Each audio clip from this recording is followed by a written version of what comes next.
안녕하세요. 유한타증권 선인영 지점 박지희 부장입니다. 오늘 모신 분은 교보증권 여의도금융센터 FP 윤여민 팀장님이십니다. 네, 안녕하세요. 윤여민입니다. 네, 안녕하세요. 진짜 안녕하세요. 요즘 다시 또 힘들어지고 있습니다. 요즘 좀 증권 회사들이 많이 어렵죠. 오늘 또 뭐 K모 증권 같은 경우는 뭐 명태금 막 얼마다 막 얘기가 네. 나오고 있고, 또 어느 증권사는 PF 때문에 난리 났다. 그리고 뭐 S모 증권사는 뭐 한 지점을 거의 한 3분의 1은 줄인다. 뭐 다 이렇잖아요. 저희 회사도 구조조정이고 뭐 이것저것 했는데 안녕하시겠죠? 저희 같은 경우도 우리가 이제 흔히 이런 말 있잖아요. 흑자도산. 그러니까 유동성이 좀 부족하기 때문에 그런 측면에서 사실은 좀 회사 분위기 상당히 좋지 않고요. 그리고 이제 뭐 말씀하셨던 것처럼 지점 통합 같은 경우 뭐 이전부터 좀 계속 시행했던 거고, 그쵸. 이제 부서의 인원을 좀 줄이는 부분들, 혹은 뭐 다 아웃소싱을 돌리는 부분들, 뭐 이런 부분들 계속 지금 고민되고 있는 부분이 있기 때문에 뭐 연말로 갈수록 이제 뭐 북클로징하는 과정에서 좀 많이 힘든 부분이 있죠. 그렇게요. 다른 증권사들도 뭐 어디 뭐 리서치 센터 판다, 뭐 한다, 네. 뭐 한다, 엄청 많이 나오는 것 같아요. 항상 증권회사, 은행 이런 쪽들이 구조 조정하면 항상 시장이 바닥이었던 것 같기는 한데 그만큼 어렵다라는 반증이기도 하겠죠. 그러니까 어떻게 보면 이제 자금의 흐름을 좀 담당하는 좀 어떻게 보면 기관이다 보니까 가장 좀 민감하게 반응한다라고 볼 수 있을 것 같고, 약간 뭐 주가와 좀 비슷한 약간 선반영의 측면에서 봤을 때 미리 먼저 좀 매를 맞고 있는 네네. 상황이고, 좀 이런 부분이 좀 안정이 되다 보면 오히려 좀 주가는 반등을 하는, 말씀하셨던 것처럼 약간 선행지표처럼 되고 있는 상황인데, 확실히 그 구간을 견디기가 쉽지 않죠. 그렇죠. 증권회사 직원들 너무 힘든 것 같아요. 또 요새 보면 건설주 안 좋은 것도 뭐 증권회사들 뭐 PF 문제 계속 이제 안 좋은 얘기들 계속 나오니까 그것도 또 네. 선반영되는 부분이 분명히 좀 있는 것 같습니다. 뭐 강원랜드 관련돼서 뭐 최근에 뭐 어느 정도 봉합하는 뉴스가 나오긴 했습니다만, 맞아요. 사실은 그런 부분이 이제 어떻게 보면 시초가 되었고, 여전히 지금 뒷단에서는 유동성 부분이 좀 상당히 심각한 문제로 좀 제기되고 있는 상황이기 때문에, 근데 문제는 이제 올해가 아니라 내년이 더 크다라는 다들 좀, 그 얘기 하시는 것 같아요. 하다 보니까 올해는 이렇게 묶어놔도 내년 한 네. 2분기부터는 힘들어진다. 그럼 윤 팀장님도 그렇게 생각하시는 거예요? 그러니까 그래서 이제 내년에 전망을 어떻게 하느냐가 항상 이제 좀 전문가들 사이에서 되게 엇갈린다라고 보고 있는데, 실물 경제에서 어느 지표를 좀 보냐에 따라 약간 그 느낌이 좀 다른 것 같아요. 근데 이제 주식시장에서 보게 된다고 하면 결국은 이제 이런 부분을 선반영을 했다라는 측면에서 봤을 때 이제 뭐 상저하고를 많이 보시는 분도 네. 있다고 생각을 하고 있고, 혹은 뭐 산타랠리를 보시는 분들 같은 경우는 오히려 이제 연말부터 시작을 해서 연초에 좀 반짝하고 그 다음에 오히려 좀 하락 장세 이어지지 않을까. 약간 좀 전문가들마다 기준은 다르기 때문에. 근데 저는 어쨌든 시기는 좀 맞추기는 좀 애매한 부분이 있습니다만, 그래도 한 번 정도는 반등이 오지 않나라는 거에는 동의합니다. 어디까지? 저는 코스피 2680에서 2700선까지는 보고 있습니다. 제가 지난번에 한 내년도 전망을 한 2800까지 해놨는데 네네. 일단은 뭐 어떻게 될지 모르겠습니다만은 일단 시장은 그래도 바닥을 찍었다고 보세요? 아니면 더 저점을 깨고 내려갈 가능성이 있다고 보세요? 사실 이게 연말만 되면 나오는 이슈 중에 하나인데, 저는 이제 CPI FOMC 얘기하겠지만 이 세금, 네, 세금 금투세, 문제가 항상 양도세, 대주주 금투세. 양도세 기준, 그렇죠. 그게 지금 뭐 도대체 언제 확정되는 거예요? 원래 지난주 금요일에 맞아요. 확정이 됐었어야 되는 거고, 맞아요. 현행 지금 10억이잖아요. 네, 맞아요. 뭐 100억까지는 안 되더라도 뭐 그 중간 어디 뭐 30억에서 50억 정도만 되면 네. 내년까지 얼마나 편하게 주식할 수 있겠습니까? 그러면 우리가 흔히 말해서 좀 개인 수급이 좀 어느 정도 원활해질 수 있다는 생각을 그렇죠. 하고 있고, 또 그런 측면에서 오히려 개인들의 좀 투자가 많이 몰리는 게 아무래도 코스피보다는 코스닥이니까. 그렇죠, 그렇죠. 뭐 아시겠지만 작년에도 주주명목 폐쇄하고 나서 코스닥 4%대 막 반대 이런 그렇죠. 어떤 항상 그런 부분이 있다 보니까. 근데 올해는 조금 더 일찍 좀 그런 기준이 좀 정해지나 했었는데 역시나. 도대체 어디까지 가는지 모르겠어요. 그래서 얘기로는 그냥 10년 그대로 가고 금투세 뭐 바로 적용한다는 얘기가 좀 있어요. 아, 진짜요? 유예 안 하고. 대충 유예할 것 같이 합의는 대충 됐다고 지난주에 계속 기사 근데 나왔던 이제 것 뉴스는 같은데. 계속 왔다 갔다 하는 것 같은데, 제가 이제 보는 거로는 만약에 현행을 유지하게 되면 금투세는 바로 그냥 도입된다라는 얘기도 있기 때문에. 근데 증권회사들이 시스템이 잘 안 돼서 아직까지 지금 보류해달라고 그렇죠. 계속 그런다고 그러던데. 그러니까 오히려 요청을 했는데 이제 이게 좀 관계들의 어떤 문제인 것 같기도 해요. 예, 그러다 보니까 정치적인 논리로 지금 서로 주거니 받거니 해야 될 네, 게 있으니까 그런 그래서 거죠. 그 부분까지는 제가 좀 언급드리기 조금 힘들고 저도 아까 보니까 기사 뭐 법인세 문제까지도 왔다리 갔다리 네. 하더라고요. 왜 법인세가 이렇게 선진국에 비해서 이렇게 단계가 많이 나눠져 있냐 뭐 이런 얘기들 나오고 있잖아요. 뭐 예. 우리나라 22였다가 25 됐다가 다시 22로 낮추려고 하니까 지금 안 되는 거잖아요. 그러다 그죠? 보니까 그런 측면에서 더욱더 자금이 묶이는 좀 그런 상황이 있다 보니까 그래서 저는 사실은 이런 부분이 조금은 산타랠리를 조금 끌어올 수 있는 요인으로 생각을 했는데 네. 확실히 못 풀어주는 부분들이라서 음, 이제 조금 이제 여러 악재들이 좀 같이 겹치는 상황. 그러다 보니까 좀 지수가 시원하게 반등을 못 해주고 있다라고 좀 분석을 할 것 같아요. 그럼 뭐 말씀하신 대로 개인 투자자분들 중에서도 약간 큰 손에 속하시는 분들이 갈팡질팡하면서 방향을 못 잡고 있다라고도 볼 수도 있겠네요. 그러니까 사실은 올해 수익 나신 분들이 거의 없으시잖아요.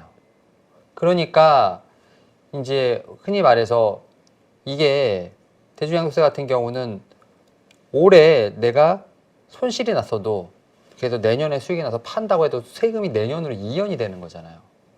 그러다 보니까 일단 뭐 당장은 세금 안 내니까 그냥 냅둘게라고 하는 분들도 계시겠지만 어쨌든 세금을 내야 된다고 하면 일정 부분 비중을 줄이시는 분들도 분명히 계신단 말이죠. 그렇죠. 손실 나신 분들은 근데 솔직히 손실 나신 분들은 안 털고 내년으로 끌고 가서 팔아야지 그게 훨씬 더 유리하잖아요. 그래도 어쨌든 내년에 세금을 내긴 되니까. 어쨌든 대주주에 간에. 해당이 되면. 그렇죠. 그다음에 네. 이제 수익 나신 분들은 올해 끊고 다시 그 종목을 다시 사서 가시고 그렇죠. 손실 나신 분들은 끌고 가서 내년 초에 팔았다가 도로 사고 그렇죠. 그래야지만 그 손실분이 내년에 잡히니까 세금 부분 줄어드니까 계속 근데 막 방법은 계속 나오는 것 같아요. 법을 살살 피해갈 수 있는.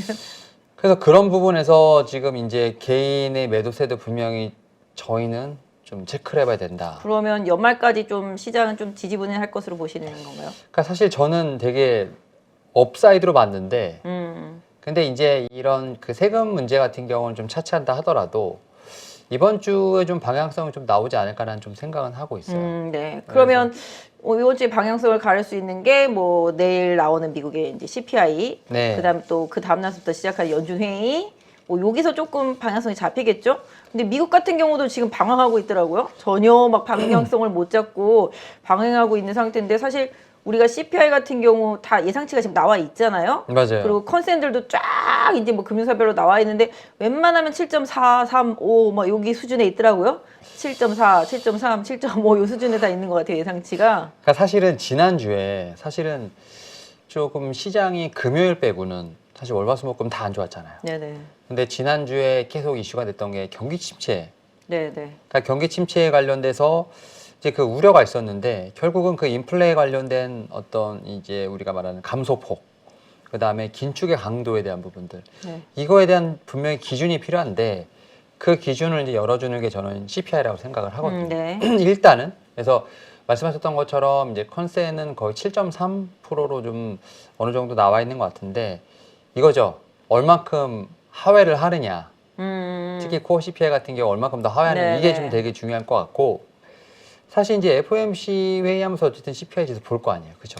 일단은 CPI를 볼 거고 저는 FOMC는 일단은 그 금리를 인상하는 거는 이제 50bp로 거의 시장에서는 받아들이고 있잖아요. 99.999% 정도잖아요, 거의. 그러면 이제 금리 인상 관련된 부분이 아니라 점도표를 봐야 되지 않을까. 아, 그렇죠. 점도표를- 뭔가 또 다른 걸 계속 찾아내려고 그래서 하죠. 점도표에서 두 가지. 네. 일단은 최종 금리 터미널 레이트의 수준이 네. 어떻게 될 것이냐.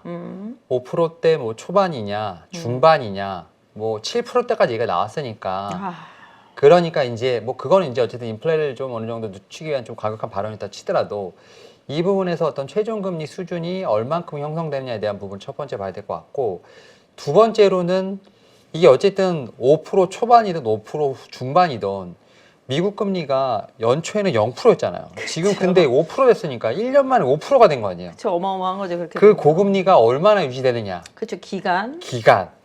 근데 이제 내년에 아니야 금리 인하를 좀 해야 되지 않을까? 뭐 연준 인사들의 그래도 조금 의견이 나오지 않을까? 그러니까 그런 부분이 다 점도표에 들어가다 보니까 오히려 금리 인상에 대한 부분보다는 점도표에 대한 변화를 더 봐야 되지 않을까라는 좀 생각을 하고 있어요. 그래서 내년 인하를 주장하는 의원이 나온지도 전 체크해봐야 된다고 생각을 해요. 네, 네. 그러니까 너무 급하게 올렸기 때문에 그 고금리 상태를 유지하는 게 제가 볼 때는 미국 경제 사실 쉽지 않을 거라 생각을 하거든요. 근데 요새 인하 얘기하면 더 악재로 받아들이지 않나요? 얼마나 안 좋으면 인하까지 막 이런 식으로. 그러니까 사실 미국은 이런 게 있어요. 금리 인상기에 지수가 올랐어요.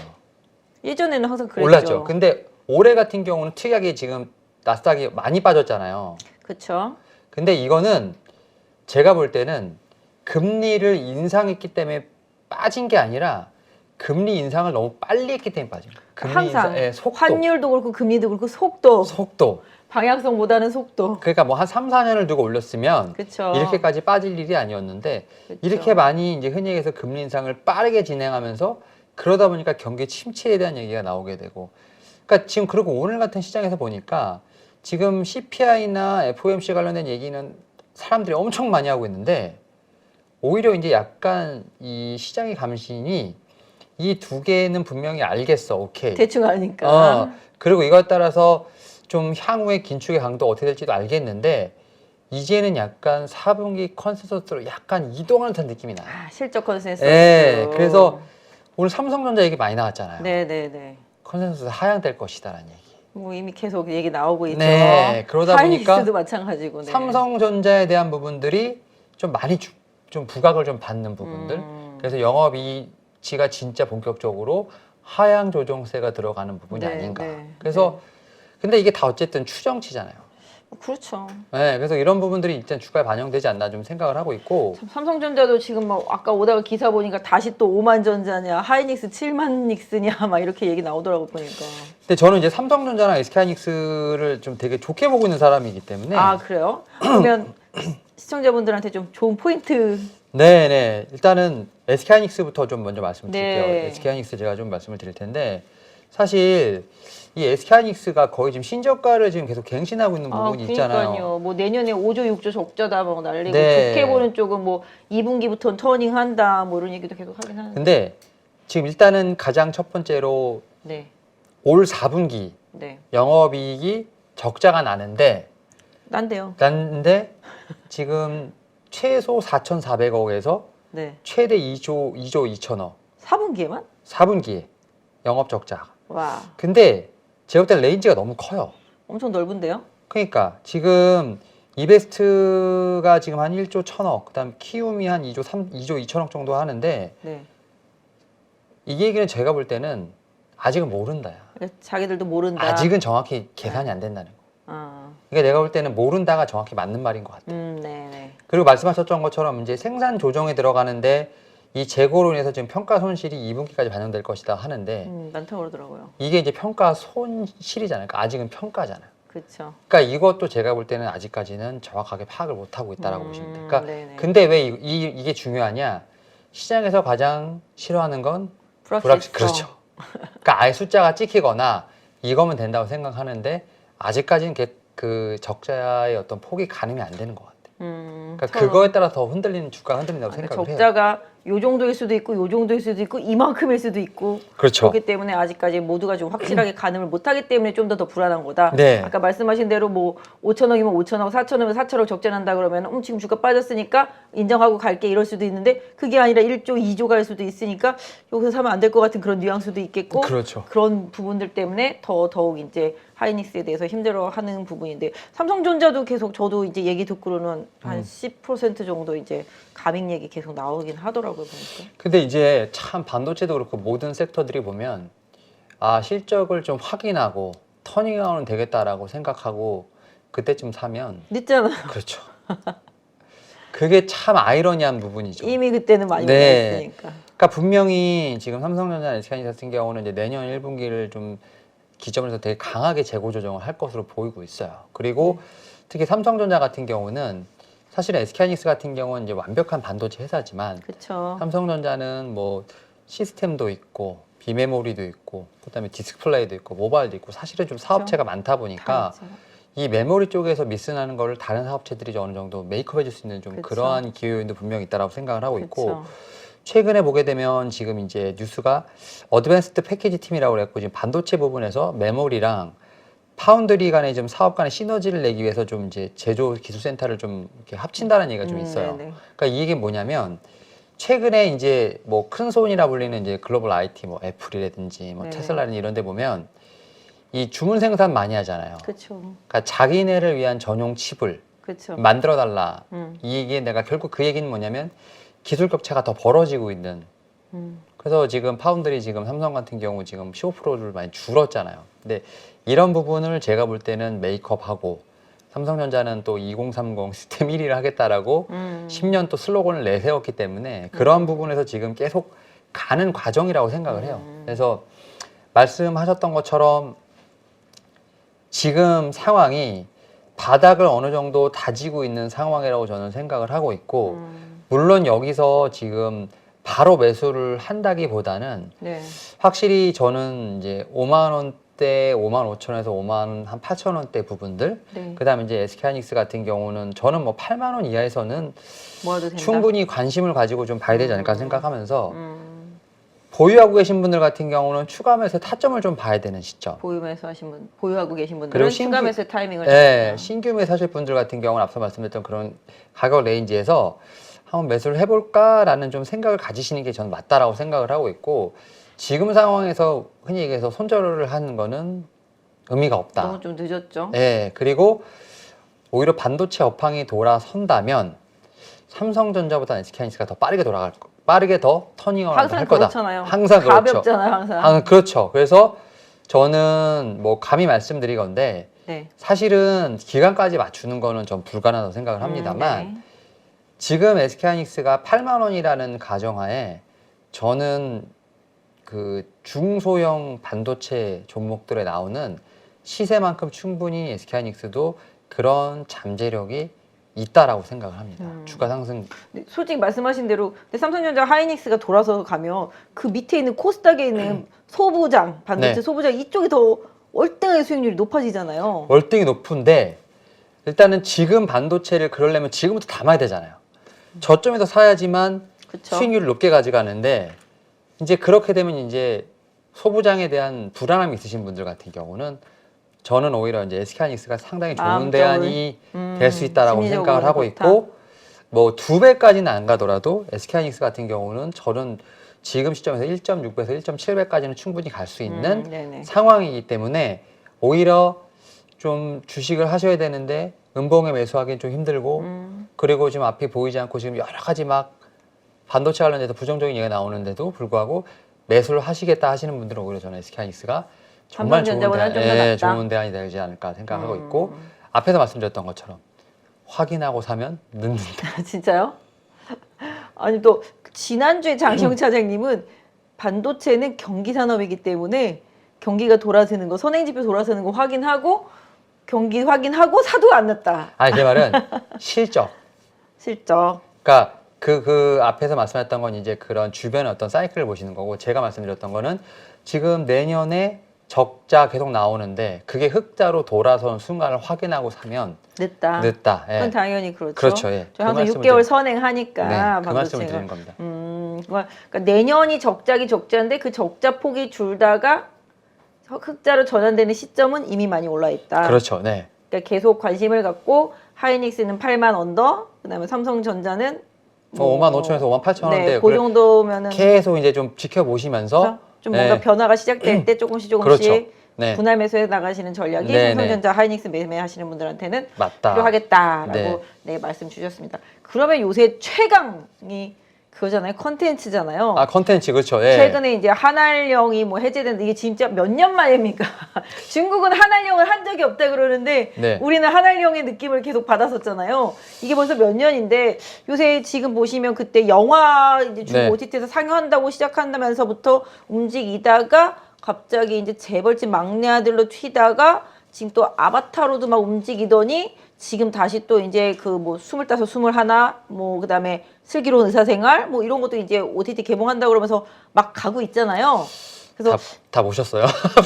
뭐 스르생은 원은 받고 네, 그 투는 원은 조금 재미없었고. 원은 지금 중국에서 나온다고 하잖아요. 예, 그러니까 그거하고 네. 저 21, 25, 21도 되게 재밌게 봤거든요. 그거 오늘 아마 12시 오후 12시를 기준으로 아마 중국에서 방영 시작했을 거예요. 네, 그래서 그거 재밌고 네. 재벌집 막내 아들은 계속 잘 보고 있고. 재벌집 막내 아들은 제가 지금 최근 뉴스 보니까 중국에서 클릭 수가 아마 14억 회가 넘었다. 그 정도예요. 라고 하더라고요. 와, 그러니까 한국 이제 콘텐츠 이게 사실 문화라는 게 국경 네. 넘기가 되게 쉽잖아요. 맞습니다. 네. 수출할 때 뭐 다른 제품들은 여러 가지가 뭐 관세부터 시작해서 오만 개 다 있지만 문화라는 건 이제 넘어가기가 쉬운데 중국도 일단은 조금씩 과거에 좀 힘들었던 부분들 사실 근접거리에 있는 우리나라를 너무 이렇게 했었잖아요. 근데 뭔가 중국이 미국과의 관계가 많이 안 좋은 상태 속에서 그래도 좀 이제 우호적인 관계 개선을 위해서 국내에 있는 그런 콘텐츠와 관련된 이런 부분들을 조금씩 풀어주는 느낌적인 느낌이랄까?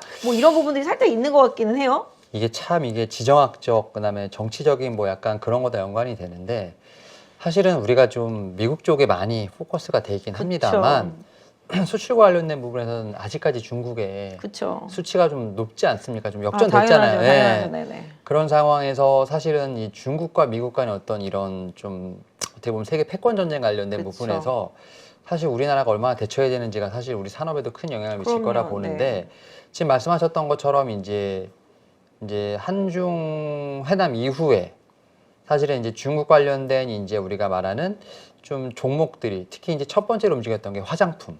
그렇죠. 화장품이 조금씩 움직이기 시작을 했는데 바다에서 엄청 여기에 올랐어요. 또 네. 뜻하지 않게 제로 코로나 정책이 갑자기 선회를 하면서 네, 맞습니다. 그러니까 약간 말씀하셨던 거는 정책적인 부분에 이제 중국 정책적인 부분에다가 또 그쵸. 이제 외교가 좀 섞이면서 확실히 주식시장은 그런 것 같아요. 좀 예상치 못했던 것들이 좀 이렇게 튀어나오면서 그러면서 관련된 종목들은 이제 매수세가 확 몰려가고 있는 상황인 그쵸. 것 같은데 말씀드렸던 것처럼 이제 화장품 뭐 또 게임 그쵸. 이렇게 좀 가다가 게임 오늘 좀 괜찮더라고요. 컨텐츠로 왔다가 오늘 보니까 또 엔터로 가는 느낌이 좀 나더라고요. 엔터. 근데 컨텐츠가 오늘 좋았어요. 스튜디오 드래곤, 뭐 네. CJNA 뭐 이런 쪽들. 그다음에 뭐 컨텐츠 중앙도 그렇고 콘텐츠의 중앙도 그다음에 그렇죠. JYP 엔터 같은 경우 신고가 그쵸. 작성하는 모습 맞습니다. 보면서 맞습니다.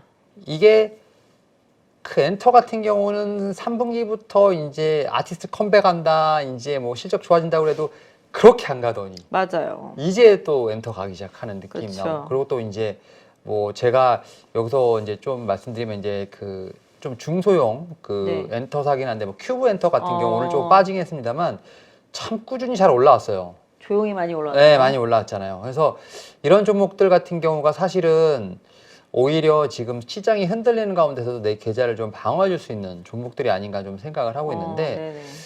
근데 사실은 이게 요즘 보시면 알겠지만 선순환이 엄청 빠르잖아요. 아, 진짜 빨라요. 다음 한 1번, 2번, 3번, 4번 미리 순서대로 정해놓고 바로 옮겨 타지 않으면 다 그날 못 가요. 바로 꼭지 나오고 바로 이제 윗꼬리 달고 내려오고 그리고 다음 타자. 그죠. 길면 한 3일 가더라고요. 그래서 이제 이렇게 시장에 빠르게 대응하지 못하신 분들은 이제 흔히 말해서 내가 팔면 고점, 뭐 내가 사면 고점, 뭐 이런 제 얘기가 나오잖아요. 고객분들 그런 거 있어요. 못 참아가지고 팔고 나면은 그 다음날 올라가고. 그렇죠. 그러니까 내가 팔면 저점이고 뭐 내가 사면 고점 이런 얘기가 좀 그쵸. 나오는데 그러다 보니까 오히려 포트폴리오를 갖고 계시는데 시장에서 소외된다 하더라도 내 논리와 어쨌든 좀 뭐 실적 관련된 부분이 좀 맞으면 결국 차례를 기다리는 매매가 제가 볼 때는 좀 내 계좌를 지키는 매매가 아닌가 좀 생각을 근데 해요. 요새 차례를 기다린다는 게 이런 거잖아요. 한창 좋았던 쪽에서 빠졌다고 거기서 차례를 기다리는 게 맞는 건지 이미 망가질 대로 망가진 쪽에서 차례를 기다리는 게 맞는 건지 생각해보면 요새는 정말 거의 한 3년 삼수생 정도 되는 종목들 쪽에서 차례를 기다리는 게 지금 순서가 맞잖아요. 5G도 그렇고 콘텐츠도 그렇고 뭐 화장품도 그렇고 면세, 항공, 카지노, 뭐 여행 다 마찬가지잖아요. 그러니까 이렇게 정말 장기 왕따주들 정말 중국 때문에 피해 볼 때를 본 종목들 이런 섹터들 쪽에서 지금 계속 순환매가 돌고 있으니까 기존에 잘 가던 2차 전지나 뭐 이런 것들 자동차 막 이런 것들 다 던지고 이쪽으로 옮겨와도 늦지는 않을까요? 아니면은 괜찮을까요? 사실 5G 통신 장비가 사실은 최근에 좀 되게 핫하고 있다고 생각하고 저는 이제 뭐 대장주로 보는 게 이제 HFR을 보는데 HFR도 사실은 여기는 움직임이 거의 5G가 아니던데. 차트 자체가 살짝 좀 이제 그래도 이 3만 원대는 좀 지켜주면서 그래도 계속 움직였기 때문에 지금 뭐 시세 나오는 거랑은 약간 좀 거리가 있는 좀 종목이긴 한데 혼자 되게 잘 갔죠. 예, 예. 근데 이제 통신장비 말씀하셨던 것처럼 통신장비가 이게 일반 업종이었잖아요, 그렇죠? 그러다 이제 한참 동안 시장에서 소외가 되다가 이제 뉴스 한 방으로 이제 어쨌든 지난주 금요일부터 오늘까지 이틀 연속 그렇죠.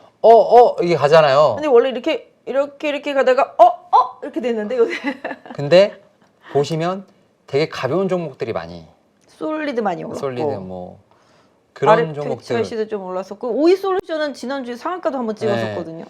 근데 그런 종목을 개인 투자자분들이 어떻게 갖고 계시겠어요? 그러니까 이게 문제예요. 한 3년 전에 물리신 분들은 갖고 있지. 그렇죠. 그러니까 그런 걸 다 따라다니게 되다 보면 계좌 망가집니다. 그리고 이 타이밍에서 5G 통신장비가 올라갈 것이라고 그 누구도 예상하지 못했어요. 아 진짜요?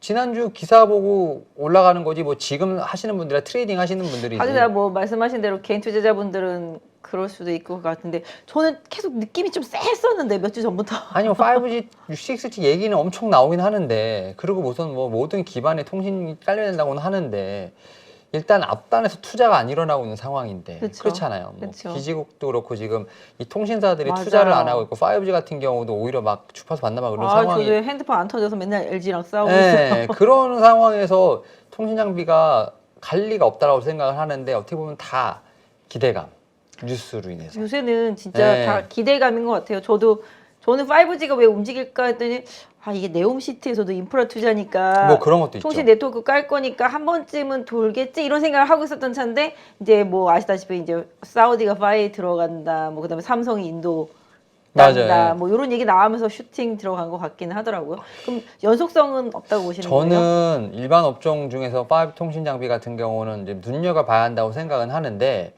이게 아마 아시겠지만 한 번 이 시세가 나오고 나면 제 시세가 나오려면 진짜 우리가 말하는 숫자 모멘텀이 찍히지 않으면 제가 볼 때는 제 시세가 나오긴 쉽지 않은 거거든. 한 번 시장에서 돌고 나면. 그래서 오히려 그냥 관심주로 체크해 놓고 저는 5G 통신 장비 같은 경우는 그냥 관심주로만 그냥 따라가기는 조금 쉽지 않고. 진짜요? 왜? 요새 보니까 그래도 4분기 실적이 찍히는 업체들이 꽤 있더라고요 보니까. 그래서 그런 종목들을 이제 흔히 해서 우리가 이제 옥석 가리기를 해야 되는데 아직까지 저의 리스트에 5G 통신 장비는 아직 안 들어왔어요. 아직 안 그렇구나. 들어왔고 지금 이제 보시면 화장품 같은 경우도 한번 시세가 확 돌았어요. 그렇죠. 그러고 나서 약간 트레이딩 영역으로 넘어갔다 생각을 하고 네네네. 있고 오히려 이제 컨텐츠 쪽에서 지금 이제 뭐 말씀하셨던 뭐 이 컨텐츠리 중앙 같은 경우는 사실 올라오긴 했는데 사실은 보면 거의 밑에서 올라오고 있기 때문에 아직까지도 지금 뭐 여기가 실적이 안 좋았거든요. 룸이 많이 남아있다고 생각을 하는데 지금 또 제 눈에 들어오는 게 또 최근에 들어오는 게 이거거든요. 우리 부장님도 아실 것 같은데 지금 LCC 쪽도 지금 조금씩은 돌아오고 있더라고요. 저도 보고 있어요. 지네어 뭐 예, 이런 것들. 예. 지금 보면 연기금이랑 기관이 참 열심히 사요. 그러니까 이게 특징이 있는 게 다 중국이랑 관련 있고 리오프닝이랑 관련 있고 그렇죠. 뭐 그 경기에 그렇게 크게 영향을 안 받는 쪽들 이미 네. 망가질 대로 망가진 쪽들 이런 쪽이 다 연말 들어오면서부터 기관 수급 좋아지면서 쇼크버링 성격으로 좀 많이 올라오고 있는 것 같긴 해요. 그러니까 지금 보면 이게 파라다이스가 이것도 먼저 그쵸. 시세가 나오고 그다음에 그쵸, 롯데관광이 따라가잖아요. 그쵸. 그러니까 이런 식으로 매매를 해야 된다는 거죠. 그럼 1등을 보면서 2등을 쫓아가라? 그러니까 가장 좋은 건 모든 섹터든 대장주를 잡고 있는 게 제일 좋은 거고 그걸 못 잡으면 2등까지만 잡는 거지.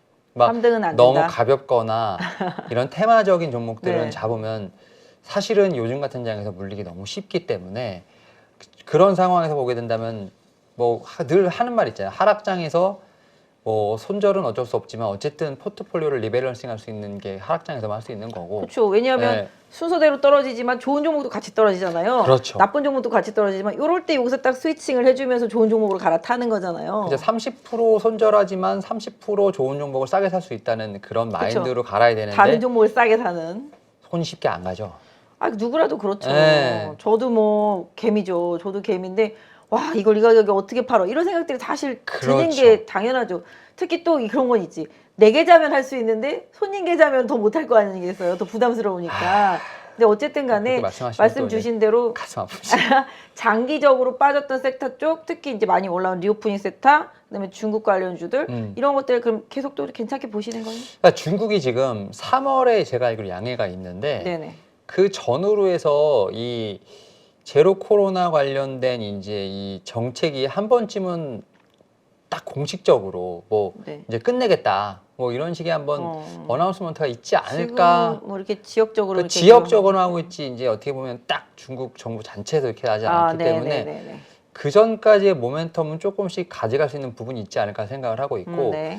최근에 보게 되면 이 글로벌 이제 뭐 대형 은행사라든지 혹은 이제 이 신용기관에서 조금씩은 스탠스가 약간 바뀌고 있는 건 있어요. 그러니까 계속 바뀌지. 여전히 좀 네. 부정적으로 보는 시각도 있지만 네네. 그래도 이 제로 코로나 정책이 확실히 좀 많이 변했기 때문에 그리고 이 중국 정부가 상당히 어떻게 보면 폐쇄적인 부분이 있다가 그래도 조금은 이제 이 유연함을 보여준다는 부분에서 봤을 때 내년의 경제 성장률이라든지 이런 부분에서 조금씩은 이 글로벌 시각도 약간 변하는 부분이 있기 때문에 이런 측면에서 제가 볼 때는 조금은 기대감을 좀 더 가져갈 수는 있지 않을까라는 좀 생각을 하고 있고. 네. 저도 중국 관련주, 그다음에 뭐 리오프닝, 한알령 해제 관련주들은 계속 봐야 된다고 생각하는 게 이게 정말 3년 만에 나타난 첫 변화거든요. 네. 이 첫 변화의 시도에서 멈출 것 같지는 않거든요. 이게 방향성이 일단 잡히기 시작했기 때문에 그 안에서 계속 태돌에서 계속 순환매가 돌면서 계속 대장주 만들어 나가면서 왜냐하면 지금 아까도 말씀드렸지만 경기가 안 좋을 것에 대한 우려감이 있지만 지금 그래서 뭐 자동차나 반도체에 대해서 시장이 되게 안 좋게 얘기하지만 지금 말씀하시고 있고 이제 저도 이제 긍정적으로 보고 있는 중국의 봉쇄 해제 관련한 부분이랑 한알령 해제 관련한 부분들은 사실 경기에 그렇게 영향을 많이 받지 않잖아요. 그렇죠. 예. 뭐 컨텐츠라든지 엔터라든지 게임이라든지 이런 쪽들은 크게 경기에 영향을 안 받는단 말이죠. 그리고 또 소비적인 측면에서 봐도 뭐 화장품도 뭐 어떻게 보면 필수 소비재고요. 그죠? 뭐 여행 그까이 거 뭐 한 번 갈 수 있잖아요. 그리고 관광객이 멋있다. 들어오면서 카지노 갈 수 있는 부분이 되는 거고 그래서 제 주변에서 지금 여행 가신 분들 되게 많아요. 제 손님들도 뭐 유럽 3주 갔다 오신 분 아까 오셨던 분은 자기 대만 간다고 그러시더라고요. 그러니까 이게 제가 왜 아까 제주항공 좀 말씀을 드렸냐면 사실은 이 제주항공이 이제 이 일본 쪽에서의 매출이 상당히 높은 LCC인데 여기 뭐 일본 가면 발 디딜 틈이 없다는데 우리나라 사람 너무 많아요. 네. 그리고 9월 달 티켓 대비했을 때 12월 티켓이 30% 올랐답니다. 가격이 업돼서. 네. 근데 공급이 수요를 못 따라간다고 합니다. 지금 아직 그렇죠. 네, 그런 상황에서 대만이 이제 또 문을 열기 시작했다고 합니다. 그래서 그러니까. 뭐 주간 단위로 20만까지만 받는 뭐 국경에 대한 부분들 근데 그게 좀 약간 폐쇄가 되면서 지금 내년 아마 1월부터 뭐 이제 LCC 이제 뭐 제주항공부터 시작해서 뭐 TMO 이런 데가 아마 지금 타이페이 쪽에 어쨌든 항공편도 늘릴 겁니다. 그러면 일본 3분기부터 4분기까지 일본의 어떤 여객수가 늘어난 상태에서 대만까지 이제 같이 늘어나게 되면 그래서 제주항공은 얘기가 나오는 게 LCC 중에서 가장 먼저 실적 턴어라운드가 4분기부터 일어날 것이다라는 얘기가 나오고 있고 네네. 그런 측면에서 지금 이제 수급들이 징자도 상당히 마무리가 됐죠. 네. 유상증자가 뭐 이제 호재였다라는 얘기도 있죠. 그러다 보니까 바닥에서는 거의 더블 올라왔어요. 그러니까 이런 거를 사실은 어떻게 잡겠습니까? 예? 이게 그때 파신 분들 제가 봤어요. 떨어질 때는 못 사요. 아, 저는 그때 파신 분을 봤다니까. 아 그때 파신 분을. 네. 그러니까 내가 팔 때가 저점인 거죠 어떻게 보면. 그래서 그런 측면에서 오히려 다음 섹터를 기다리는 게 저는 현명하다. 그래서 화장품은 좀 이제 많이 갔다. 네. 그래서 그리고 카지노도 보면 이게 많이 종목별로 갔어요. 차별화가 좀 네, 있다. 네네. 그래서 뭐 파라다이스 담보로 당연히 낫다라고 생각을 하고 있고 오히려 항공 쪽이 좀 덜 간 것 같다. 이런 식으로 조금 그 안에서도 순환매가 돌기 네. 때문에 그런 좀 종목 선별이 필요하다라고 네. 좀 생각이 들고 있고. 저도 내년에는 확실히 좋아지는 게 여행이랑 항공은 무조건 좋아진다고 네. 생각하거든요. 최근에 환율도 좀 안정화되고 있고 그렇죠. 또 유가도 지금 엄청 빠져 있는 상태잖아요. 맞아요. 뭐 항공유나 뭐 제트유도 빠졌겠죠. 안 빠지진 않았을 것 같긴 한데 그런 부분들. 그다음에 뭐 비행기는 리스를 당연히 환율 효과 볼 것이고, 그렇죠. 그다음에 여행객 수 많이 늘어날 것이고, 그다음에 지금 계속 증편되고 있으니 내년에는 분명 이쪽 좋아진다라고 보는 게 맞는 것 같아요. 그리고 이제 오늘 또 얘기 나왔던 게 이제 호텔 신라. 연세까지도 이제 조금씩 올라오지 않나. 그래요? 예, 그래서 오히려 후발주자를 봐야 된다.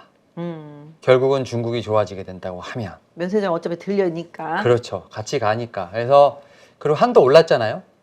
아, 그렇죠. 우리나라에서도 어쨌든 한도가 올랐기 때문에 호텔 신라가 홍콩인가? 어디에도 있어요. 면세점 예, 있잖아요. 있는 걸로 알고 그쵸? 있어요. 네. 이제 홍콩이랑 중국이랑 뚫릴 것 같던데. 맞아, 그런 얘기도 있죠.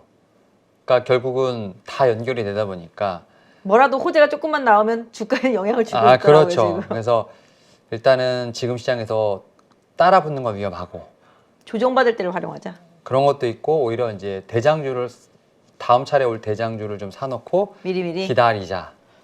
일단은 제가 볼 땐 그러면 종목 풀을 만들어 놔야 되겠네. 섹터 풀을. 항공, 저가 항공이랑 네. 여행이랑 그다음에 뭐 컨텐츠랑 그다음 뭐 이제 면세점이랑 면세점 이런 쪽으로 뭐 이런 쪽으로 네. 풀을 만들어 놓고 네. 그 안에서 좀 봐가면서 기술적으로 타이밍을 잘 맞춰서 순환매 대응하는 게 그렇죠. 당분간 좀 더 수급도 유리하겠다. 보고, 네. 그러니까 계속 이제 공부를 하지 않으면 요즘 시장은 어려워요. 뭐 너나 할 것 없이 뭐 이렇게 아무 정보나 사서 오르는 것이 아니라 네. 결국 그렇게 계속 시장을 좀 체크를 하고 이렇게 연구를 하고 또 뉴스를 체크해야 돼 이런 부분들이 제가 볼 때는 좀 이제 개인 투자분들 되게 힘들게 하는 장이 아닐까 생각합니다. 맞는 것 같습니다. 요새 보면은 좀 그런 것 같아요. 한동안 좀 국내적으로 이제 뭐 소비도 줄었네 안 좋네 했어도 편의점은 뭐 불황용으로 되게 잘 된다 그러면서 엄청 많이 올랐잖아요. 그것도 지금은 또 이제 마트로 달리고 있더라고요. 이마트 뭐 롯데쇼핑 다 올라오고 있습니다. 그래서 뭔가 좀 꼬투리를 조금만 찾아내면은 올라가는 것 같아요. 지금 아까 아침에도 저희 얘기했었잖아요. 이마트 제가 그쵸. 이마트 가자 이랬잖아요. 그죠? 그러니까요. 이마트 약간 매직 같은 느낌. 그 이제 야구 우승하고 나서 뭐 쓱세 뭐 이런 거 있잖아요. 네. 뭐 3일 만에 뭐 한 네. 달치를 팔았다. 약간 이런 네. 느낌. 그러니까 음. 수요가 없는 게 아닌 것 같아요. 수요가 없는 게 아닌데 그 수요를 어떻게 이끌어내냐가 제가 볼 때는 유통사의 방법론이었었다. 방법론적인 부분이 아닐까 생각을 하고 있고 특히 이마트 같은 경우는 제가 볼 때는 지금 거기 영업 제한 또 같은 거. 뭐 그런 것도 있겠지만 날짜 바꿀 수 있는 회원제 거. 회원제. 네. 그게 지금 어디죠? 트레이더스. 그렇죠. 예, 그런 쪽이랑 지금 약간 이 벤치마킹 했는지 모르겠지만 그런 측면에서 봤을 때 회원제 약간 국내에서 없었던 느낌? 그러니까 코스트코 따라하기. 그런 느낌이 좀 있는 것 같아요. 그래서 벤치마크를 하고 있고 여기 또 우리 정영정 부회장님 다 미국 출장 많이 가시면서 네. SNS에 보시면 어쨌든 다 그런 선진 어떤 그런 시스템을 네. 배워오신다는 부분을 봤을 네, 때 네. 상당히 좀 이 조직 문화가 좀 빠르게 받아들이고 있는 것 같아요. 그리고 뭐 스타벅스 관련돼서도 어쨌든 계속해서 그렇죠. 그것도 리오프닝 수혜고. 그렇죠. 그 스타벅스에 있는 그 충전하는 그 페이들 있잖아요. 그런 그쵸. 것들이 엄청난 캐시카우기 때문에 그러니까 저도 그런 거 되게 좋게 생각해서 옛날에 사놨다가 엄청 고생했어요. 이게 미리 사면 이렇게 고생을 해요. 제가 여기도 필수 소비재 파는 데니까 경기가 안 좋아질 거에 대비해서 미리 사놨다가 정말 죽음을 맛봤었습니다, 진짜. 너무 일찍 사신 것이 아닌가. 그러니까 제가 항상 일찍 사요. 너무 일찍 제가 사신 한 6개월 일찍 사요, 항상. 그러면 아까 말씀하신 대로 너무 일찍 사는 게 그래서 안 좋더라. 그 생각을 그러면 항상 그 했어요. 생각 가지셨으면 딱 생각 들면서 6개월 후에 사시면 됩니다. 그러니까 저희 직원들이 박지희 부장이 산 다음에 6개월 있다 사면 무조건 대박이라. 그러니까 그러면 얘기해 주시고 6개월 동안 기다렸다가 다시 리마인드 시켜서 나 사라고 해 이러면 되잖아요. 제가 항상 정말 골라놓고 이거는 이런 논리로 갈 거야다라고 생각하면 정말 거짓말 아니라 6개월 있다 증권사 레포트가 그런 논리로 계속 나와요. 그러니까 세상은 반발짝만 앞서 나가면 됩니다. 너무 많이 갔어요. 그러니까 두세 발짝 가면 이 선구자 소리 듣겠습니다만 바보 되기 십사입니다 지금. 제가 볼 때는 인고의 시간을 견뎌야 한다는 그러니까 너무 기다림이 긴 것 같아요. 그렇죠. 맞아요. 그게 그러니까 좀 주식이 쉽지 그런 것 같아요. 적재적소에 사는 게 중요한 것 같아요. 근데 그거는 사실은 그건 신이 아닌 이상 신도 쉽지 않을 그러니까 거예요. 저도 주식하면서 이제 맨날 느끼는 거고 윤진장님도 그렇겠지만 이게 이렇죠. 1년을 두고 봤을 때 어떤 주식이 1년 내내 평평히 가다가 11월, 12월에 뭐 따블 나는 종목이 있잖아요. 그렇죠? 그렇죠. 그럼 이 사람은 1년을 투자해서 따블이 나는데 어떤 사람은 2달 만에 따블이 나는 거잖아요. 이게 진짜 참 그렇더라고요. 근데 그거를 좀 길게 놓고 보면 어쨌든 2달이든 1년이든 수익이 200% 났으면 주식을 잘했다고 봐야지 그걸 기간까지 비교하면 어떻게 합니까? 10개월 동안 마음고생한 건 어떡해요. 그래도 어쨌든 평평하게 갔으니까. 아 그런가? 그럼 안 빠진 게 아유. 어딘가. 그리고 주식을 한다는 것 자체는 적금과는 다르지 않습니까? 아, 그쵸. 주식은 투자니까. 1년이면 제가 볼 때는 기다림이 길다고 생각하지 않습니다. 아, 뭐 아까 그처럼 저희 막 이렇게 화장품 얘기도 했지만 요새 미용 뷰티 섹터들 뭐 임플란트도 그거, 많이 예. 올라오고 보톡스 뭐 이런 쪽들도 많이 올라오잖아요. 그런 쪽들도 계속 갈까요? 이게 마스크 내년 1월이면 우리나라 벗는다고 그러고 중국도 이제 뭐 마스크는 쓰겠지만 이게 뭐 해제되고 이게 봉쇄 해제되고 이러니까 뭐 치과 대면 치료라든지 아니면 마스크 벗는 미용 관련돼서 이런 시술 치료 이런 거 하는 것 때문에 최근에 관련 업체들이 많이 올라오고 있더라고요. 일단 저는 요거는 제가 볼 때는 부장님한테 한번 제가 여쭤봐야 돼요. 왜냐면 이게 미용기기, 의료기기가 분명히 수출은 많이 되고 있어요. 네. 그리고 불황에도 피부 관리에 힘을 쓴다라는 얘기도 분명히 있어요. 그쵸. 더 예뻐 보이려고. 근데 요거는 약간 반대로 생각하면 마스크를 벗을 때 과연 그동안 마스크로 가렸던 얼굴이 어떻게 보일까라는 생각을 많이 여성분들이 고민한다라는 측면도 있는 것 같아요. 그쵸. 그러니까 화장은 화장대로지만 얼굴이 요만큼만 나오다가 이게 나와버리니까 그러니까. 뭐 가려졌던 주름도 펴야 되겠고 뭐 턱도 약간 좀 갸름하게 해야 되겠고 그렇죠. 끌어올려야 되겠고 뭐 이래서 이쪽 수요들이 상당히 많은 것 같아요. 그리고 그러니까- 치과 치료 미뤘던 사람들도 계속 하고. 그러니까 이제 말씀하셨던 의료기기는 그런데 화장품은 이제 흔히 얘기해서 기초보다는 색조로 많이 가겠죠. 네네. 그러니까 그런 측면에서 약간 명과 암은 분명히 있지 않을까 생각을 해요. 그러니까 네네. 보여주고 싶어하는 사람과 네네. 보여주고 싶지 않은 사람의 어떤 제가 볼 때는 이게 좀 극과 극으로 날릴 거라 생각하기 때문에 이런 측면에서 과연 리오프닝의 수혜를 온전히 다 받을 수 있을까?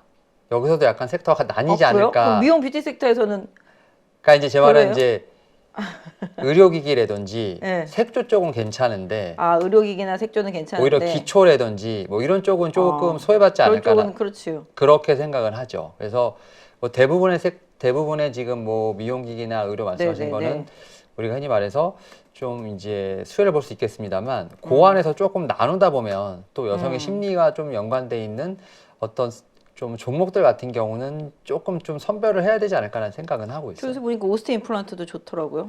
오스템 임플란트는 오늘 좀 기사 상당히 좀 크게 났던데 무기징역인가요? 무기징역. 네. 근데 그게 그건 이미 좀 지난 일로 치부하는 거 아니에요? 그러니까 그게 이제 어떻게 보면은 제가 볼 때 상징적인 선고가 아닐까라는 좀 생각을 하는데 네네. 그만큼 이제 경제 관련된 부분에서 범죄를 일으키게 되면 끝이다. 뭐 좀 아무래도 좀 상징적인 의미도 있지 않을까. 뭐 이번엔 그럼 좀 생각보다 세게 나올 수도 있겠네요. 그러니까 이제 실제로 그만큼 사는지에 대해서는 좀 더 두고 봐야겠지만 그렇죠. 어쨌든 금융당국에서도 그렇고 사법부에서도 그렇게 무겁게 다룬다라는 측면에서 봤을 때 하나의 제가 볼 땐 선례로 남지 않을까라는 좀 생각을 주가에는 영향 없다. 오히려 주가 같은 경우는 지금 이 말씀하셨던 과거보다는 이제 숫자에 되게 이제 몰입하는 상황이 되다 보니까 네네. 크게 영향을 미치는 것 같지는 않은 것 같아요. 이미 영향을 받을 만큼 받았고 다- 추세도 좋아요. 제가 이렇게 차트를 봤는데 요새 좀 거래도 붙이면서 올라와요. 저도 요새 중국 관련, 그다음에 뭐 한알령 해제 관련, 뭐 그런 봉쇄 해제 관련 이런 것들을 좀 많이 하고 있는데 오스테 임플란트가 좀 움직일 것 같아가지고서 좀 보고 있었는데 한 이틀 세게 올라오더라고요. 그거 하고 또 메디톡스 이거 메디톡스. 이거, 네, 보톡스 이거 대웅이랑 판결 곧 나올 것 같은데 뭐 소문에는 좋게 나오지 않겠냐 뭐 이런 소문이 돌긴 하는데 뭐 정확하게 알 수는 없지만 분명히 실적은 조금씩 좋아지고 있는 거는 같더라고요 보니까. 그러니까 뭐 저는 뭐 이제 오늘 제가 이제 봤던 거는 이제 파마 리서치. 파마 리서치. 파마 리서치는 저는 아주 자리가 이쁘게 그냥 편편. 그러니까 이런 스타일 좋아하시는 분들 되게 이렇게 좀 안전하게 하시는 분들. 이 회사 그 리쥬란인가? 아니 뭐 넣는 거. 콘즈라 뭐 이런. 뭐 리쥬란인지 뭔지 하여튼 그게 그렇게 잘 나간대요. 그러니까 이게 지금 사실 올해 상당히 힘들었는데 어쨌든 3분기 컨센서스 부합했고 영업이 그다음에 4분기는 좀 상회할 것 같고 어쨌든 이런 부분을 다 어쨌든 헤쳐나가고 있는 상황이기 때문에 뭐 오늘 보니까 지금 99,000원까지 지금 목표가 상향된 네네. 리포트가 또 나왔더라고요. 네네. 그래서 오히려 이런 종목들 같은 경우 지금 편하게 좀 이제 가져갈 수 있는 종목들이 아닌가 네. 생각을 하기 때문에 말씀하신 대로 미용 뷰티 섹터 쪽에서 덜 오른 종목이랑 실적이 좀 나오는 네, 종목들을 네, 좀 선별 네, 투자하는 이런 것도 거 괜찮다. 되게 좋을 것 같아요. 이쪽도 뭐 경기 그렇게 크게 타지 않는 산업들이잖아요. 그러다 보니까 체험하고 계시지 않으십니까? 저는 이런 거 아파서 못 해요. 이게 진짜 거짓말 아니라 엄청 아프대요. 그래가지고 요새 조금 덜 아픈 거 나왔대요. 덜 아픈 게 나와가지고 사람들이 많이 맞는데요. 저 옛날에 보톡스 한번 턱에 맞았다가 갸름해졌다 소리 많이 들었었는데 세상에 근육에 힘이 빠져가지고 제가 그렇게 좋아하는 고기를 못 씹어 먹는 거예요. 그게 이제 그래서 안 맞아요. 보톡스가 이제 근육을 약간 이렇게 얼리는 그래서 근육의 힘을 푸는 거죠. 그렇죠. 그래서 사실은 찡그리는 것도 덜 찡그러지게 되고 힘이 안 들어가죠. 그렇죠. 근육에. 예. 그러다 보니까 그 기존에 없던 힘을 못 쓰는 거니까. 고기를 못 먹어서 저는 안 맞습니다. 네. 그래서 그런 측면에서 봤을 때 이제 그만큼 이제 이런 미용이라든지 이런 어떻게 보면 노화 방지에 대한 부분들에 있어서 네. 워낙 좀 이제 인간의 욕구가 강하다 보니까. 파마 리서치. 네. 그래서 저는 이런 종목도 제가 볼 땐 충분히 눈여겨봐야 되지 않을까 좀 생각을 하고 클래시스가 슈링크죠. 맞습니다. 그래서 뭐 클래시스라든지 뭐 루트로닉이라든지 뭐 비올 같은 클래시스. 종목들 지금 요새 비올이 짱이라던데요. 저 주가는 안 봤는데. 좋습니다. 한 2,900원대 지금 잘 지금 클래시스도 지금 뭐 화면 보시다시피 고공권에서 좁은 박스 안에서 움직이고 있는데 이 회사 슈링크 존나 아프다고 그러더라고요. 아프야지 이뻐지는 건가 봐요. 그다음에 아까 또 뭐 있었지? 비올. 비올. 그러니까 아시겠지만 이거 엄청 가더라고요. 모든 그 결과에는 다 대가가 따릅니다. 아무튼 근데 이게 지금 가장 제일 핫하다. 요새 네, 최근에 맞습니다. 비올이 네, 제일 핫하다. 네. 근데 비올 같은 경우는 뭐 전고점이 지금 3,450원 주봉 봤을 때 그래서 루트로닉도 요새 조금씩 올라왔네. 네, 루트로닉도 저는 18,000원대부터 계속 얘기했었거든요. 18,000원대부터. 네. 그래서 뭐 약간의 좀 파고는 있습니다만 뭐 그래도 2만 원대까지 한 다들 10% 정도는 좀 수익 중이다라고 좀 보시면 10%. 일단 중국과 관련돼서 중국의 봉쇄가 해제되면서 인민들이 많이 움직이면서 마스크를 벗으면서 뭔가 수혜를 볼 거라고 생각할 수 있는 섹터 내에 있는 종목들을 실적 봐가면서 좀 접근도도 계속 고려를 해야 될 것 같긴 네. 하네요. 그리고 이거 지금 이 의료기기들은 일단 미국에서 실적이 좋아요. 근데 맞아요. 이제 여기서 중국까지 넘어가게 되면 이제 추가적으로 그렇지. 이제 매출이 나온다라고 보시면 될 것 맞아요. 같아요. 네. 메톡스도 지금 미국의 FDA 그거 신청해 나가지고 그거 해주면 괜찮겠다고 하더라고요. 중국은 옛날에 들어가려다가 못 갔었지만 소송 때문에 어쨌든 간에 제가 봤을 때는 이쪽 섹터주들은 다 예전에 그래도 한 가닥 했던 애도 휴재도 지금 바닥이잖아요. 정말. 그러니까 이제 그 그렇다고. 말씀은 이제 앞에서 제가 이제 삼성전자 이제 뭐 이익 전망치 얘기가 나왔지만 결국 이제 시장은 결국 이제 숫자로 수렴할 수밖에 없는 상황이기 때문에 뭐 반도체나 자동차 뭐 말씀하셨던 것처럼 지금 업황의 어떤 제가 볼 때는 부정적인 것들이 계속 나오고 있고 이에 반해서 이런 의료기기라든지 뭐 미용 관련된 쪽은 뭐 수출부터 시작을 해서 어쨌든 견조하게 숫자를 내고 네, 있으니까 이런 쪽으로 지금 이제 수급이 이동하는 것이 아닌가라는 좀 생각을 하고 있고 이게 이제 여기에 이제 선진국 쪽 특히 미국 쪽에서 상당히 좋은 수출이 나왔는데 이 중국 모멘텀이 붙게 되면 추가 수출이 이러다 보니까 더 이제 제가 볼 때는 그렇죠. 관심이 가지 않나라는 좀 생각을 하고 있는 거죠. 예전엔 정말 중국만 보고 갔었던 적도 있었었는데. 그렇죠. 예. 그렇죠. 그렇다라면은 최근에는 이렇게 좀 경기랑 무관하게 중국과 관련되어 있으면서 뭔가 없었던 바닥을 네. 찍었던 수요에 대한 기대치로 시장이 많이 올라오고 있고 또 해당 관련 종목들이 좀 시세를 내고 있는데 반대로 최근에 2차 전지도 좀 많이 조정받고 있잖아요. 네네. 유가도 빠지고 있고. 네. 그러면 이제 사실 시장 주도주가 이제 2차 전지였었잖아요. 2차 전지였죠. 네, 근데 이 2차 전지의 주도력이 좀 꺾인 것 같긴 한데 과연 다시 살아날까요? 저는 내년에 그러니까 올해 말고 올해 말고. 내년에 반드시 담아가야 할 종목 중에 하나가 2차 전지라고 생각합니다. 내년에 담아야 돼요. 뭐 지금 제가 조정받았을 때 담으면 안 돼요. 담는데 네. 이게 2차 전지는 약간 트레이딩 개념은 좀 아닌 것 같다라는 생각이 좀 들기 때문에 쌓아가야 된다. 그러니까 모아가야 된다. 우리가 흔히 말해서 뭐 한 배, 두 배 수익을 볼 수 있으려면 네. 저는 말씀드렸던 건 결국 이제 인고의 시간이 필요한 건데 여기도 인고의 시간이 필요하다. 뭐 예를 들어서 뭐 100%, 200%를 수익을 내려고 한다면 지금부터 하락할 때마다 조금씩 사놔야 사놨다가 된다. 뭐 1년이나 2년 정도를 보면 내 계좌가 더 올라갈 수 있지 않을까. 진짜. 항상 뭐 지금은 주도주가 반도체도 아니고 자동차도 아니고 2차 전지였었기 때문에 2차 전지가 꺾이면 시장 자체가 완전히 꺾인다고 그렇죠. 보는 시각들이 많은데 실질적으로 그렇다면 지금의 조정은 그냥 기회인 것이지 완전히 끝난 시세는 아니다. 아니죠. 지금 뭐 2차 전지 관련돼서 뭐 3년 정도 시장의 성장성이 예상되는 상황에서 뭐 최근에는 뭐 시장이 어떤 성장성에 대한 불확실성 이런 뉴스가 나오는데 원래 떨어질 때는 그렇게 뉴스가 나오고 올라올 때는 성장이 있다라고 뉴스가 나오기 그건 때문에 그렇죠. 그거 하나하나에 다 일희일비하면 어떻게 제가 볼 때는 매수하겠습니까?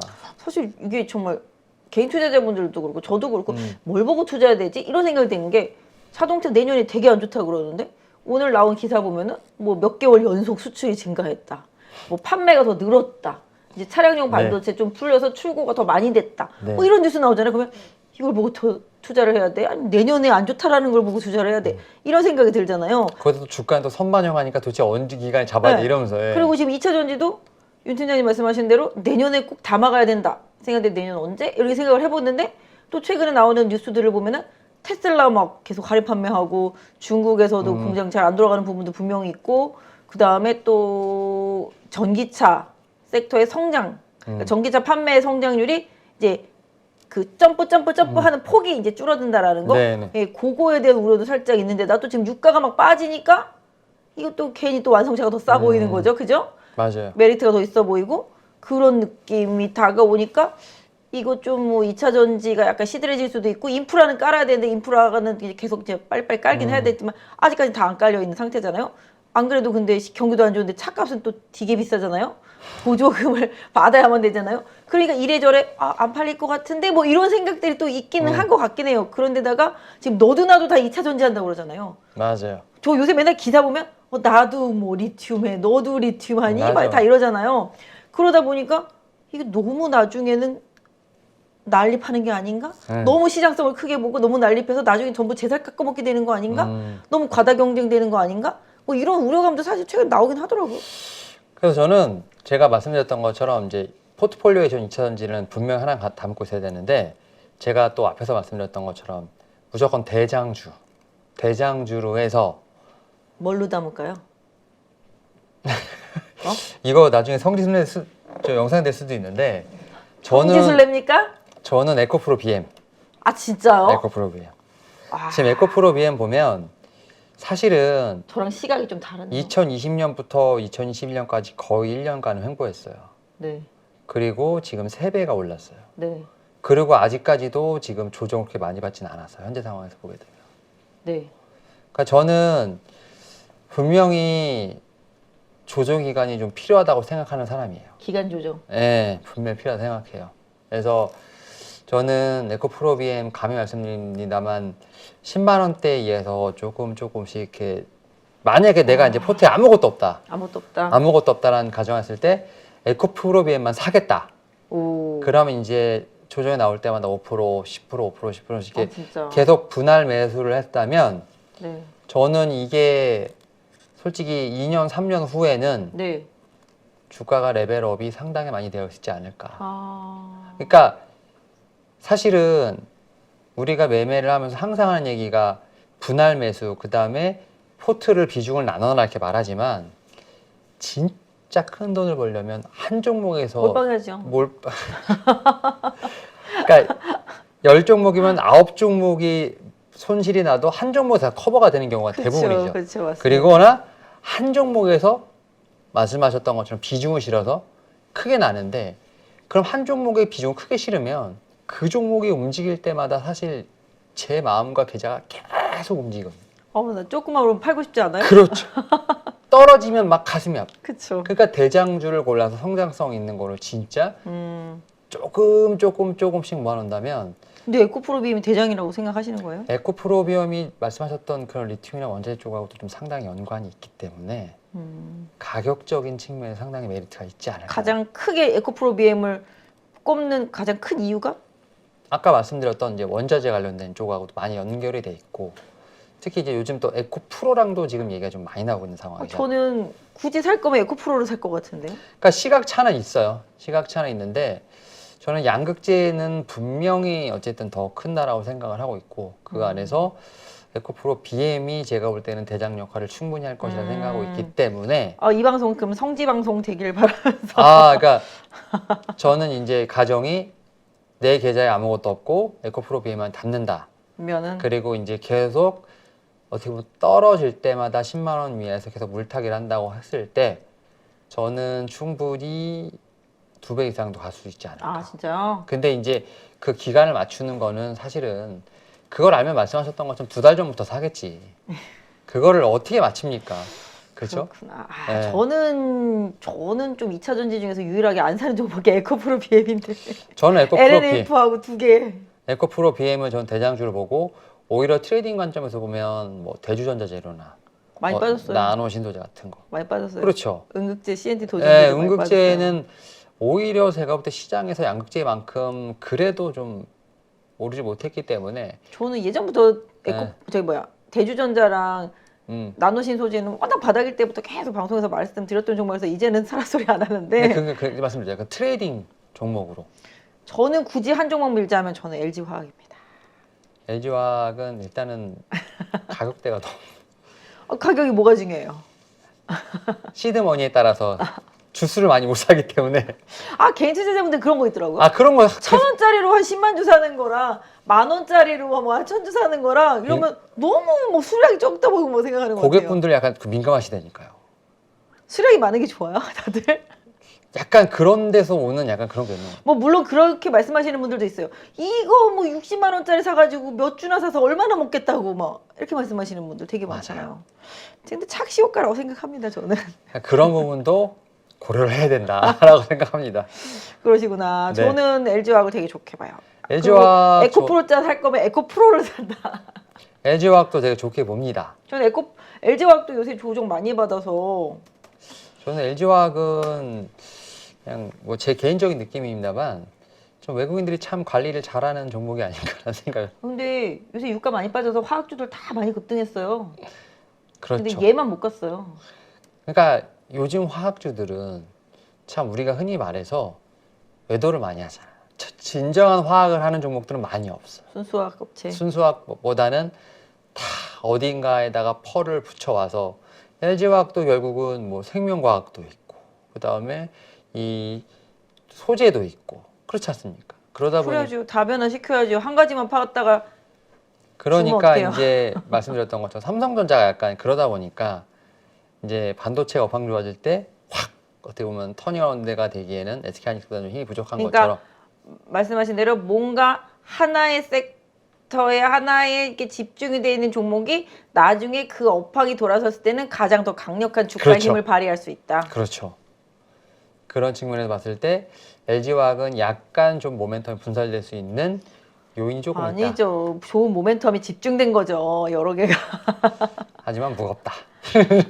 근데 저는 아무튼 모아갈 거면은 LG화학이다. 네, 뭐 저는 LG화학도 좀 좋다고 생각합니다. 근데 참 이런 그 시가총액 상위 종목들을 참 손이 잘 가지 않기 때문에. 맞아요. 포스코 케미칼도 요새는 좀 많이 조정을 네, 받고 맞아요. 포스코 홀딩스도 조정 많이 받고 하는데 근데 아무튼 포스코 그룹주들도 저는 소재 뭐 이런 쪽에서 보면 다 모아가야 될 종목들이라고 생각을 해요. 근데 최근에 대형주들 쪽으로 외국인들 계속 매도세가 나오다 보니까 맞아요. 네. 시장 자체가 방송 보시는 분들도 아시겠지만 중국에서 빠져나온 자금이 국내로 왔을 때 다 많이 올랐는데 다시 그 돈이 중국으로 가다 보니까 이 종목들이 지금 빠지고 있는 상태거든요. 맞아요. 근데 또 이제 외국인들의 수급이 어느 정도 안정되고 다시 국내로 들어온다라면은 다시 또 대장주들한테 또 기회가 올 수 있을 거라고 보고 있습니다. 그 사이 동안에는 이제 기관도 쇼커버링 하면서 그동안 많이 버려놨던 거를 채워놓다 보니 중국 관련주라든지 뭐 리오프닝이라든지 한알용 관련주 이런 것들이 막 지금 그 틈을 비집고 오르는 거잖아요. 그러니까 그런 거 고려해 본다라면은 또 지금 안 좋았던 기존의 주도주 섹터한테도 또 나중에 외국인이 컴백했을 때는 기회가 돌아올 수 있으니 좀 한번 기다려 보는 것도 내지는 또 조정을 잘 활용해서 저가에 매수해 보는 것도 방법론일 수 있겠다. 뭐 이런 네, 말씀이신 맞습니다. 거잖아요. 네. 네.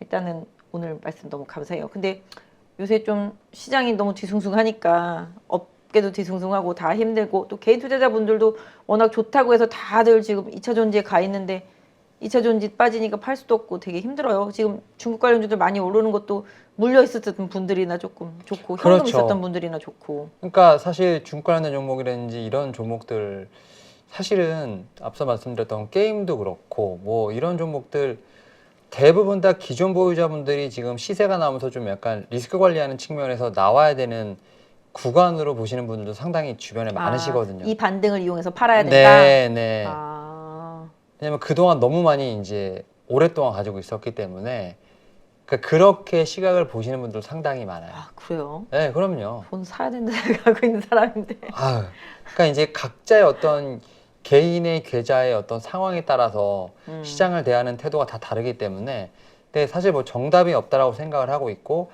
다만 어쨌든 기다리다 보면 한 번씩은 기회가 온다라고 생각을 하기 때문에 제가 앞서 말씀드렸던 것처럼 결국 기다림에서 가장 중요한 거는 이 회사가 무너지지 않는 모멘텀 결국 대장주를 찾는 게 제일 중요하다라고 생각을 해요. 그래서 뭐 우리가 흔히 말해서 시장이 지수가 오르면 대부분 섹터가 다 오르지만 시장이 조정받거나 횡보를 하거나 하게 되면 결국은 거기서 종목 장세가 나타나게 되고 그 안에서 확실히 변별력이 구별되기 때문에 네네. 그러한 지금 현재 시장이라고 생각이 들기 때문에 더 사실은 아무거나 사시면 안 되고 더 이제 옥석가리기를 해야 되는 상황이기 때문에 결국 그리고 일단은 앞서 말씀드렸던 CPI, 뭐 FOMC 얘기 엄청 많이 하겠지만 결국은 그 영업 이익에 지금 기결돼요.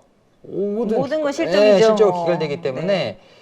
방향에 대한 부분에 있어서 약간 흔들림이 있어도 결국 우리 3분기 때 보셨지 않습니까? 3분기 실적에서 네. 주가들이 유동성을 받기 때문에 그쵸.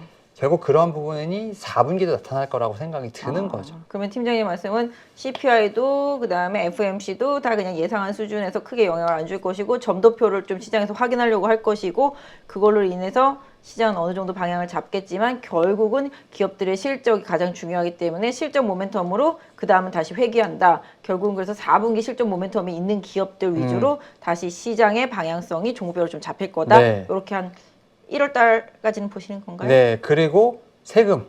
세금 문제 요거. 네. 요거 좀 잡히면 약간의 1월 효과라도 좀 볼 수 있지 않을까? 중소형주 그동안 매물 때문에 힘들었던 중소형주 단에서 더 오히려 수익을 많이 볼 수 있겠네요. 그렇죠. 코스닥에서 봤을 때는 좀 그래도 개인 수급들이 좀 우리 네, 큰 손분들이 그래도 매도 안 하시고 조금 내년까지 좀 이월할 수 있을 거고 그 다음에 좀 수급이 좀 들어오게 된다고 네. 하면 코스닥은 좀 개별적인 수급 효과가 나오지 않을까 생각을 하죠. 네, 네. 그러면 거래소보다는 코스닥이 좀 더 유리한 코스닥, 시장이 예. 12월하고 1월 달에는 좀 나타날 수 있다. 세금이 확실히 특히 대주 양도세 기준이 기준에 따라서. 네. 네. 이거 진짜 좀 빨리 좀 결론이 나서 개인 투자자분들도 이건 뭐 연말 효과든 뭐 1월 효과든 볼 수 있게끔 좀 투자를 하실 수 있는 타이밍이 제대로 좀 왔으면 좋겠네요. 그러니까 아직까지 이 주식에 관련된 부분에서 이 좀 위에 계신 분들은 약간 저희랑 이게 실제로 하신 거랑 이게 밖에서 보는 거랑 약간 차이가 좀 많이 있는 것 같아요. 그래서 아직까지는 이제 이해를 못 하시는 분들도 많이 계시더라고요. 그래서 그런 부분이 빨리 이제 좀 기준이 나와야 된다는 측면에서 봤을 때 네. 여기까지 하겠습니다. 네. 시간도 1시간 넘었네요. 네. 가셔야 되잖아요. 이게 일단은 뭐 지수가 지금 2,400 밑에 있어서 뭐 지수는 좀 힘듭니다만은 또 종목들은 또 나름대로 움직임이 좀 있어요. 대신에 또 시장이 좀 개인 투자자분들 좋아하시는 종목들이 많이 약하다 보니까 맞아요. 힘든 시장이 이어지고 있는데 좀 이번 주 좀 변화의 시작이 내일부터 좀 있으면서 좀 긍정적인 흐름이 좀 나왔으면 좋겠다라는 개인적인 바람을 해보게 되네요. 오늘 너무 고생하셨습니다. 네, 감사합니다. 다 다음 주에 봬요. 네. 누구나 1시간 안에 200개 종목에서 좋은 종목을 고를 수 있는 그런 능력을 배양할 수 있도록 제가 도와드리려고 그렇게 하고 있습니다.